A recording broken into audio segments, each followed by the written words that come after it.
viewers, welcome back again to our program Jesus Sang Savera. I'm your host today, Robert Slack, and I'll be sharing with you from God's Word.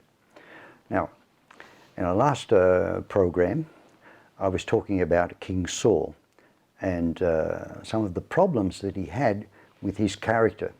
You know, he was small in his own eyes, he had an inferiority complex, his life was ruled by fear, which stopped him from obeying God and being obedient to Him, and it caused a lot of problems in his life, so that he was also someone who was very self-centered, because he was thinking of himself, you know. And we talked about being shy, having an inferiority complex, but all of these things can be overcome through Christ, because He's made you a new creature in Him. But today I just want to share a little bit with you about Jonathan. Jonathan was the oldest son of King Saul, and he was someone who was very, very close to King David, because he had a completely different heart to his father. We'll see that in a minute in God's Word, that he was very different to his father. He was the opposite, you might say.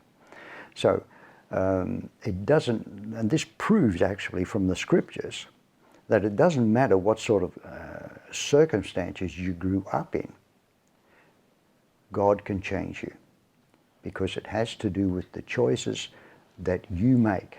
See, you can choose to go along with things, or you can choose to be different. You know, people might look at you and they might say, well, you come from a poor background, so you will always be poor. You know, your father wasn't very good, so you will not be very good. You know, but that's not true. You are who you are, created in God's image, and your life is dependent upon the choices that you make. So it's all about making the right choices. Now, we see this with Jonathan here in 1 Samuel chapter 14. This is where I want to share with you. We'll just read verse 1 and 2.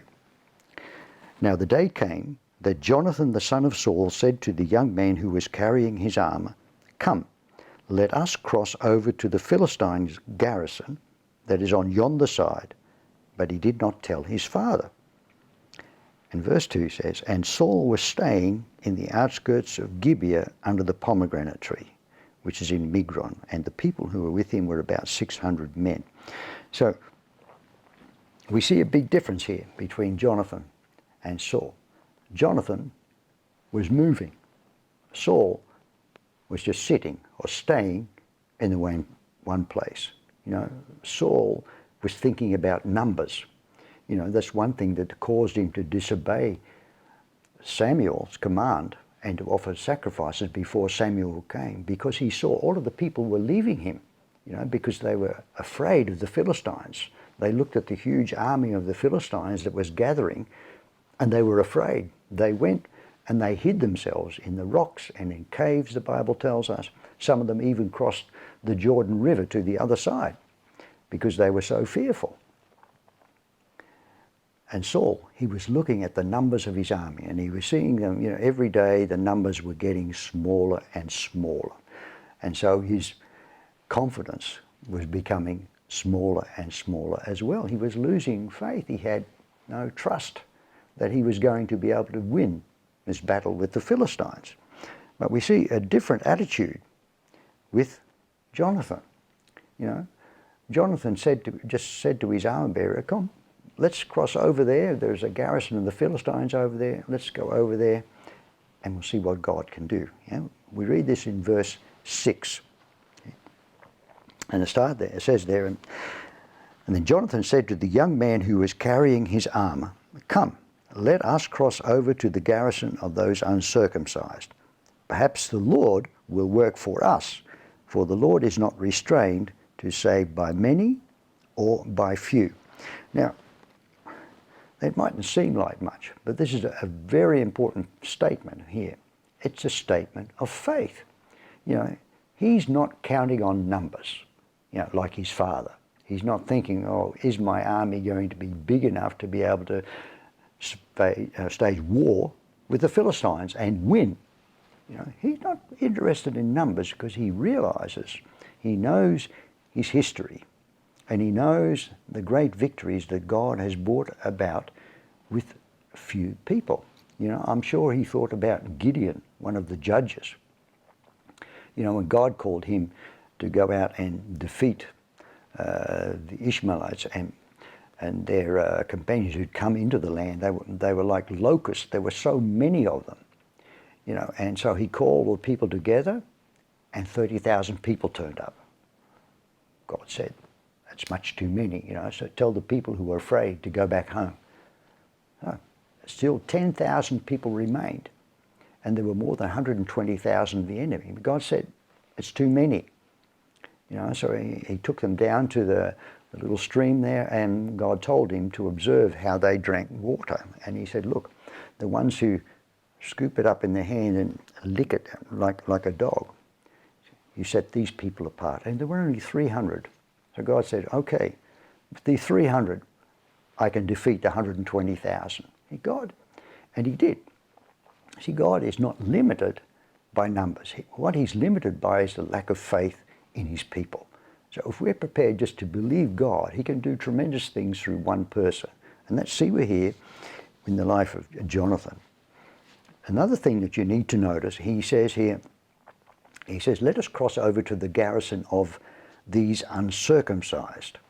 Now, that's not just a sort of a derogatory word that he's using there about the Philistines. It shows something here that he is covenant-minded. He's very conscious of the covenant that he has with God, just like David was, because they were circumcised, and that circumcision was a sign of the covenant. It was a sign they had a covenant relationship with God.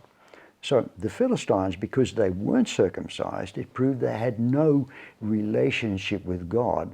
So in fact then they had no protection, because the covenant that gave you protection from God. The Jonathan, that he acted in faith, because we read here just a couple of verses after this. We'll look at verse 9. This is when he's speaking to his armor bearer, and he says, if they say to us, wait until we come to you, then we'll stand in our place and not go to them. But if they say, come up to us, then we will go up, for the Lord has given them into our hands, and this will be the sign for us. He's making a statement of faith before it happens. He's speaking out his expectation, his hope. He's expecting when the Philistines say, yeah, come on up here, God has given him, he knows in his heart, God has given him the victory. He's acting then on his own confession. It reminds me of the story in the New Testament of this woman who had an issue of blood. She had a flow of blood that did not stop, and she'd been to the doctors for 12 years. They couldn't help her. Her condition just got worse and worse, and the doctors, she had to pay all of the doctor's bills. So in the end, she virtually lost all of her money as well. But she heard about Jesus. She heard about Jesus healing people of all kinds of sicknesses, all kinds of diseases. And so she made up her mind, and she started to say to herself, if I just touch the hem of his garment, I will be healed. I'll be made well. And the word that's used there, in that verb, it means that she kept on saying this. She didn't just say it one time, but she kept on repeating it. That is important in faith, because when you keep on repeating it, you keep on hearing it yourself, and that encourages you to act then in faith. So Jonathan was doing the same thing. And actually that woman, when she touched the hem of Jesus' garment, immediately, at that moment, she was healed. Jonathan is doing the same thing here. He says, look, we're going to go up. And what happened was the Philistines, they said to him, well, come up here, And we read in verse 12, so the men of the garrison hailed Jonathan and his armor bearer and said, come up to us and we'll tell you something. And Jonathan said to his armor-bearer, "Come up after me, for the Lord has given them into the hands of Israel." You know, faith always speaks before something happens. You notice he didn't wait until he climbed up there to the Philistines and killed a few of them. He didn't wait until then to say, "Oh, look, God is working with us." No, before he did anything, he said, "God is with us and God has given them into our hands." In other words, they are defeated. God has given us the victory. So Jonathan, he climbed up there, and in a very short time he killed 20 Philistines. And something happened when he did that. Something happened. We're going to read that. Now, let's look at verse 14. "And the first slaughter which Jonathan and his armor-bearer made was about 20 men within half a furrow of an acre of land. And there was a trembling in the camp, in the field, and among all the people. Even the garrison and the raiders trembled, and the earth quaked, so that it became a great trembling." Now, I'll just let you think about those verses in a moment. We're going to just take a short break, and then we'll be back to continue looking at Jonathan.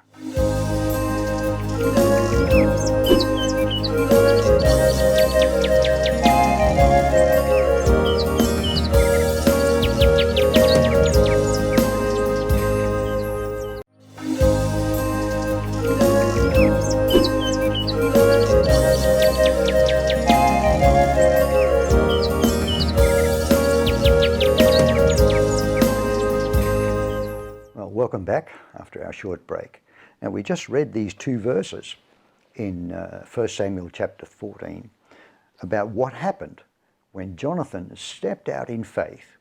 He climbed up there to the place where the Philistines were, and he proclaimed on the way that he was going to have a great victory.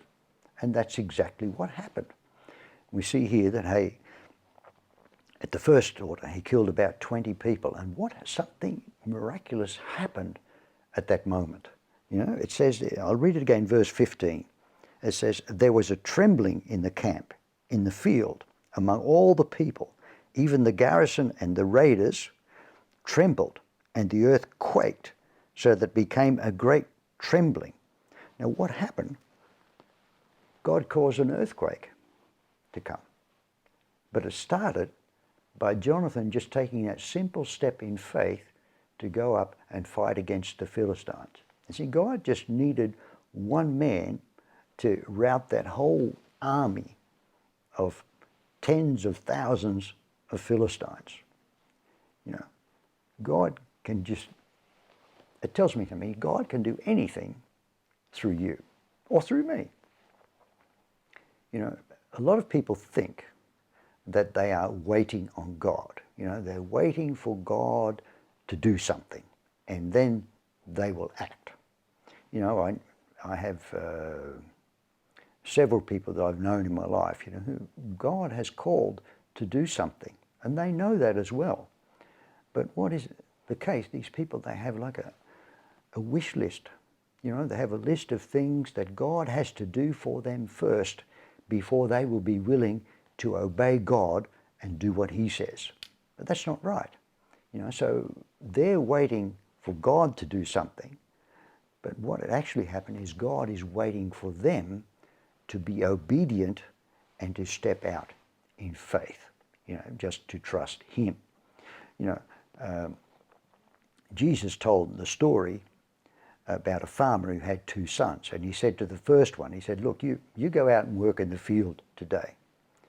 And he refused. So the father said to the second boy, he said, "Look, you go out and work in the field." But he said, "Yes, I will go." But he didn't. But afterwards he changed his mind, he repented, and he went. You know, so Jesus asked the Pharisees, and he said, "Which one did the will of God?" And they said, "The latter." And he said, "That's true." You know, but how much more important is it for us to obey God immediately? You know, not to wait, but to obey immediately. You know, that's very important. Now, God is looking for those sorts of people because He can use them to do tremendous things. See, one person can change the fate of a whole nation. We see that here with Jonathan, because if we continue reading, we see in verse 16, now Saul's watchmen in Gibeah of Benjamin looked, and behold, the multitude, that's the great army of the Philistines, melted away. And they went here and there. In other words, there was confusion in the camp. There was confusion amongst the enemy, and they began to scatter. But we see here, Saul, he was a doubter. That goes hand in hand with fear. Fear and doubt are friends. They're always together. But faith does not doubt. Faith just believes God simply and acts upon his word. So when this happened, Saul, he said, well, who's not here? And they said, well, it's Jonathan. He's not here. So Saul began to think maybe Jonathan has done something. So now he's going to ask God, what should I do in the circumstances? When we don't always need to ask God, Lord, what should I do? Because sometimes it's quite obvious what you should do. I don't get up in the morning and ask God, what colour socks should I put on? The choice is mine, what colour socks I put on. That's not going to affect my fate. But we see here that Saul, he was so cautious. He wanted to ask the priest to ask God's will if it was the time to go out and fight against the Philistines. Now, it took too long in the end, and finally he decided, let's go and join the battle. And they did manage to rout the Philistines, But Saul, he made again a foolish decision. We see he was selfish, We see that in verse 24, It says, now the men of Israel were hard pressed on that day, and Saul had put the people under oath, saying, cursed be the man who eats food before evening, until I have avenged myself on my enemies. So none of the people ate food. So here they are, they're trying to fight a battle, which costs a lot of energy in those times because they're carrying, weapons. They're running after soldiers who are armed and have weapons as well. So it's going to use a lot of their energy, but they're not allowed to eat anything. They're not allowed to drink anything. And so they became weary. And so as a result, very few of the Philistines were killed, and many of them escaped. That was a foolish decision that Saul made. But Jonathan, on the other hand, he didn't hear that. And when he was in the forest, he ate some honey, and his eyes brightened. His strength came back, and he was able to continue the battle. And then his father, he wanted to kill Jonathan because he didn't do what he wanted. You see, Saul was only really concerned about himself. We see there in verse 24 how he speaks. He says, until I have avenged myself on my enemies. You notice the emphasis he placed on I, on myself, my. He was a selfish person. If you want to do great things for God, you cannot afford to be selfish. You need to be the opposite. You need to be compassionate and care about other people. If it wasn't for the people interceding for Jonathan, Saul would have had him killed on that day when he was the one who brought about the victory. Saul didn't bring the victory. Jonathan brought the victory because he acted in faith. So you see, he was very, very different to his father. His father was fearful. His father, in this story, he tells us, he looked to numbers. He didn't act in faith. He was just waiting. He had an attitude, well, I'll just wait and see what happens. See what the Philistines do. Faith doesn't wait. Faith takes action.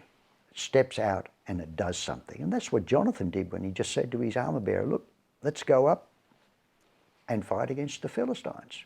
God is going to give them into our hands. We will defeat them. And God caused a mighty earthquake. He caused the Philistines to become fearful. He caused confusion in their camp, and they started running away. And it was only at that point that Saul decided to join the battle and start chasing the Philistines. If he had acted earlier in faith, a greater slaughter would have taken place and Israel would have been freed from that yoke of the Philistines that was placed upon them, because they were servants of the Philistines up until that time. So we see here that Jonathan was a man of faith. And I think this is one of the reasons, I believe, that he was easily formed a very close friendship with King David, because he was also a man of faith. You know, when you act and start walking in faith, you're always looking for other people who are willing to believe, other people who are like-minded.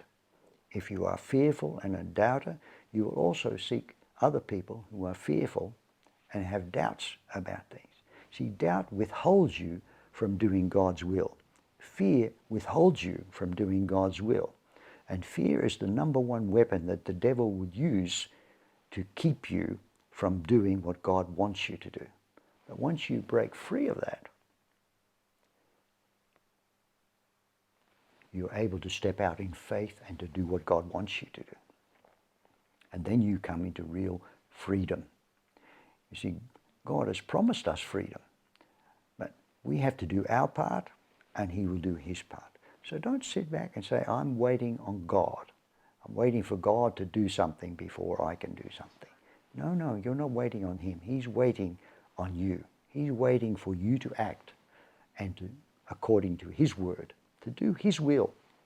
So I want to encourage you then to stand in faith, just to believe God. I don't know what your circumstances are.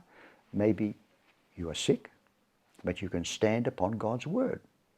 Because the Bible tells us when Jesus walked on the earth, he healed everyone who came to him in faith. The Bible tells many times he healed them all. There was even a man who was a leper, and he came to Jesus and he said, Lord, if you are willing, you can heal me. Jesus said, I am willing, be healed. And the leper was healed instantly. You see, God is always willing, but we have to become willing as well. You have to become willing to step out in faith, act according to God's word. And the Lord will work through you. The God can do great and mighty things through you, more than you can think or imagine. But he is dependent upon you. He's waiting for you to stand up and to start acting in faith. So I want to encourage you today, do something about your circumstances. You can change your circumstances by changing the way that you think and the way that you speak. Start speaking words of faith and not words of fear, not words of doubt. Yeah? Because those words will just attract the wrong things to you. Speaking words of fear and doubt will attract those things that you are fearful of. It works like a magnet. It draws them to you. But on the other hand, speaking words of faith will also draw those things that you are speaking in faith. It will draw them to you like a magnet that will come to you, the blessings of God. Because God wants to bless you. That's his will for us. Not to live under a curse, but to live under a blessing. So break free of that. Listen to the word of God. Listen to the voice of God and be obedient, and you will experience the blessing of God. So that's what I want to share with you today, and I just want to leave that with you. And I just want to pray with you before we close today. Yes? Father, I just pray today for all of the viewers who are listening to this message. I pray, Father, that the word of God might go down into their hearts, that they would recognize the truth of your word, that they would stand up in faith, start acting in faith, that they would cast down thoughts of fear and speak and think words of faith. Because you are not limited by numbers. You can do great things. You can change one whole nation by one person. And I thank you, Father, that you want to do that. So thank you for your love and your concern for us. And I thank you, Lord, that your word is good It's perfect for us. So we just take it in faith. And I pray, Lord, you bless everyone who is hearing the word of God, that would go into their hearts and change them, Father, that they would become more and more like you. In Jesus' name I pray. Amen. Okay, well, that's the word for today. I hope that you are encouraged by this, and we'll see you again next time. God bless you all.